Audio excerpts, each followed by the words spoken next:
Boa noite, igreja. Paz seja convosco. Gostaria de meditar com os irmãos uma palavra de conforto em meio a tanto caos, em meio a tanta tristeza que estamos vivendo nos últimos momentos, nos últimos dias, né? Aqui no nosso estado. E lá no livro de Abacuque, o profeta começa o seu livro fazendo a seguinte pergunta para Deus: Até quando, Senhor? Clamarei eu e tu não me escutarás. Por mais que o contexto do livro de Abacuque seja porque o povo está sendo escravizado, sendo destruído por um povo ímpio, essa mesma pergunta de Abacuque muitas vezes habita em nossos corações.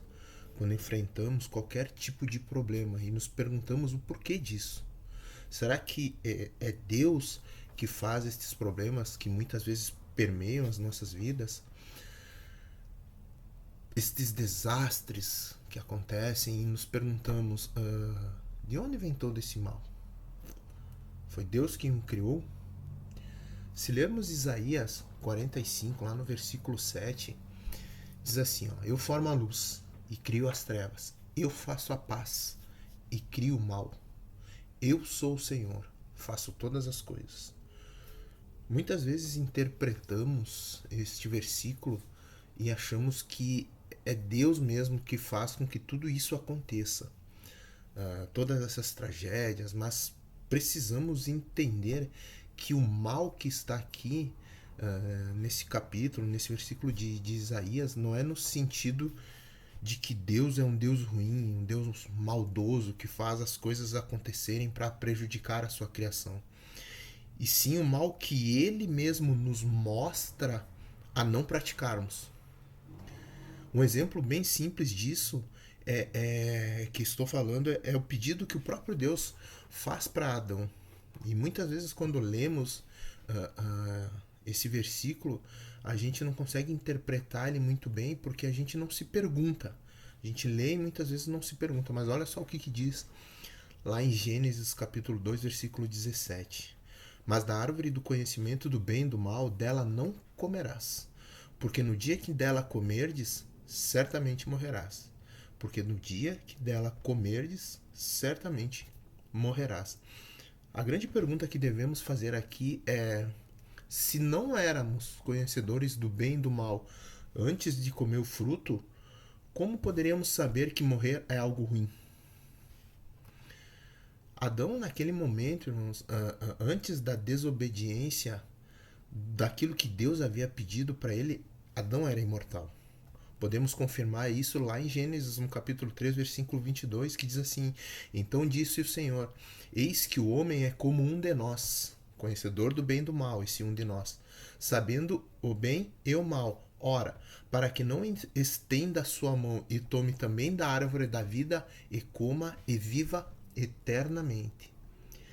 O que está entre esses versículos que lemos, entre o pedido de Deus e esse versículo de Gênesis 3, vemos que dentro desse contexto, Deus, neste caso, dentro da sua justiça, teve que punir Adão pela desobediência por causa do pedido que ele não soube obedecer daquilo que Deus tinha pedido, que era um simples não comerás. E por causa dessa desobediência é que vivemos nessa desordem que é hoje, tanto de pessoas como da própria natureza. E qual foi essa punição? Sermos afastados da presença de Deus. Irmãos, aquele ambiente antes da desobediência era um lugar onde a glória de Deus estava presente. Ali tinha paz, tinha harmonia. Como podemos saber disso? Em Gênesis, lá no capítulo 2, versículo 20, diz que Deus levou os animais até Adão para que Adão lhes desse um nome. Este é o reino de Deus. Então, dentro deste ambiente, a gente consegue ver que existia uma harmonia entre Adão, entre os animais, entre aquele ambiente que havia a glória de Deus ali. Este mesmo ambiente é o que João escreve lá em Apocalipse, lá no capítulo 21, versículos 4 a 5, que diz assim, ó: Eles enxugará dos olhos toda lágrima, e a morte já não existirá. Já não haverá luto, nem pranto, nem dor, porque as primeiras coisas passaram. E aquele que está assentado no trono disse: Eis que faço nova todas as coisas. Este mesmo ambiente que vai ser quando Jesus vier buscar a sua igreja, no qual nós iremos habitar, era o mesmo ambiente que Adão vivia. Então Abacuque, assim como nós, devido a todos esses acontecimentos, devido ao ambiente que nos agride, que nos machuca, a primeira coisa que fizemos é achar um culpado. E quase sempre colocamos a culpa sempre em Deus. Abacuque decide se colocar como vigia, mas não no sentido de olhar para o povo cuidando em relação a inimigos, em relação ao que possa acontecer, e sim no sentido de profeta, que é aquele que recebe a mensagem de Deus para entregar ao povo. E quando ele faz esse processo, ele recebe uma mensagem. E a mensagem é: o meu justo viverá pela fé. Então, no meio desse caos, no meio desse cenário no qual nós vivemos, no qual Abacuque viveu, em meio a essas catástrofes que estavam sobre o povo, Abacuque faz uma das orações mais pesadas e difíceis de se fazer.